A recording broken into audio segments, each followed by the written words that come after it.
Memang biji itu paling kecil di antara segala jenis benih, tetapi apabila ditaburkan, ia tumbuh menjadi lebih besar. Bacaan diambil dari Injil Markus 4, ayat 26 sampai dengan 34. Inilah Injil suci menurut Markus. Dimuliakanlah Tuhan. Sekali peristiwa, Yesus mengajar di hadapan orang banyak. Katanya, "Beginilah hal kerajaan Allah. Kerajaan Allah itu seumpama orang yang menaburkan benih di tanah. Malam hari ia tidur, siang hari ia bangun, dan benih itu mengeluarkan tunas, dan tunas itu makin tinggi. Bagaimana terjadinya, orang itu tidak tahu. Bumi dengan sendirinya mengeluarkan buah, mula-mula tangkai, lalu bulir, kemudian butir-butir yang penuh isi pada bulir itu. Apabila buah itu sudah cukup masak, orang itu segera menyabit, sebab musim menuai sudah tiba." Yesus berkata lagi, "Dengan apa hendaknya kita bandingkan kerajaan Allah itu? Atau dengan perumpamaan manakah kita hendak menggambarkannya? Hal kerajaan itu seumpama biji sesawi yang ditaburkan di tanah.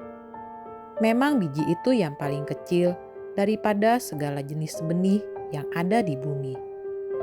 Tetapi apabila ditaburkan, ia tumbuh dan menjadi lebih besar daripada segala sayuran yang lain, dan mengeluarkan cabang-cabang yang besar, sehingga burung-burung di udara dapat bersarang dalam naungannya."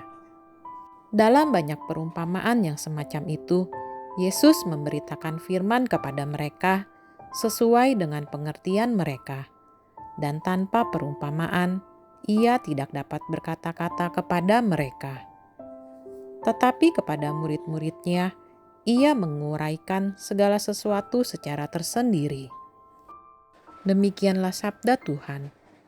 Terpujilah Kristus.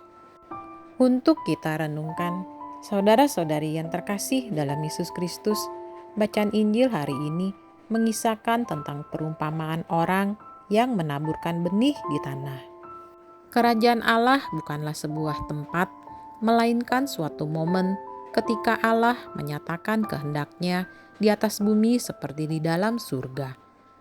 Dalam perumpamaan yang kita dengarkan hari ini, kita diajak untuk menyadari betapa tidak berkuasanya manusia. Bukanlah si penabur yang membuat benih tumbuh. Ia bahkan tidak paham bagaimana benih itu bisa tumbuh. Tidak ada manusia yang bisa menciptakan dari ketiadaan. Manusia bisa menemukan, bisa membuat tatanan, bisa mengembangkan, namun tidak bisa menciptakan. Manusia tidak punya kuasa untuk menciptakan kerajaan Allah. Kerajaan Allah diciptakan oleh Allah sendiri. Manusia bisa mengacaukan dan menghalanginya, atau sebaliknya. Bisa juga membangun situasi di mana kerajaan Allah bisa tumbuh dan berkembang. Namun di balik semuanya, ada kekuatan dan kehendak Allah. Yesus menggunakan segala sesuatu yang tersedia di alam untuk memberikan kita pemahaman tentang kerajaan Allah. Pertumbuhan yang terjadi di alam seringkali luput dari pandangan. Kita bisa melihat tanaman setiap hari, tetapi tidak bisa melihat pertumbuhan yang sedang terjadi di dalamnya. Pertumbuhan tanaman baru tampak bagi manusia dalam jangka waktu tertentu. Demikianlah kiranya dengan kerajaan Allah. Saat ini, realitas kita banyak diisi dengan kabar mengenai kekerasan, kejahatan, kehancuran, dan keputusasaan. Itu tidak berarti bahwa kasih, harapan, damai, dan nilai-nilai lain kerajaan Allah tidak sedang berkembang. Kita tidak perlu ragu bahwa saat ini kerajaan Allah sedang bertumbuh menuju kepenuhannya. Alam bertumbuh secara konstan terus-menerus, tidak pernah berhenti. Siang dan malam, ketika manusia tertidur, pertumbuhan terus terjadi. Demikian halnya dengan Allah yang berkarya di tengah hidup kita. Tuhan Allah kita tidak timbul tenggelam, kadang on, kadang off. Berbeda dengan usaha manusia yang kadang seperti itu, karya Allah terus berlangsung dalam keheningan, tersembunyi, namun tidak pernah berhenti. Tidak ada yang lebih kuat daripada pertumbuhan. Pohon bisa mengoyakkan fondasi beton dengan kekuatan pertumbuhannya. Di jalan, aspal yang keras pun bisa tumbuh rerumputan. Selain itu, tidak ada yang bisa menghentikan pertumbuhan alam. Demikianlah kiranya kerajaan Allah. Pertumbuhannya menuju kepenuhan tidak bisa dihentikan.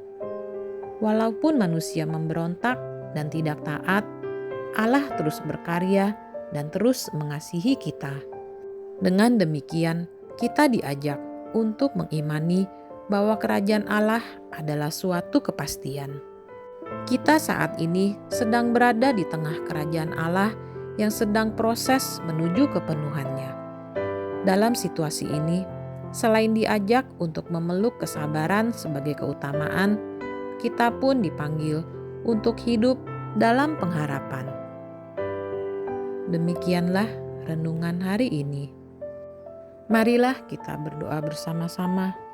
Bapa Surgawi, oleh Roh Kudus-Mu, bukalah mata kami agar mampu melihat kuasa transformasi dari sabda-Mu. Tuntunlah kami dalam men-sharingkan kabar baik Yesus dengan orang-orang yang kami jumpai. Sebab Dialah Tuhan yang hidup dan berkuasa sepanjang segala masa. Amin. Tuhan Yesus memberkati kita semua.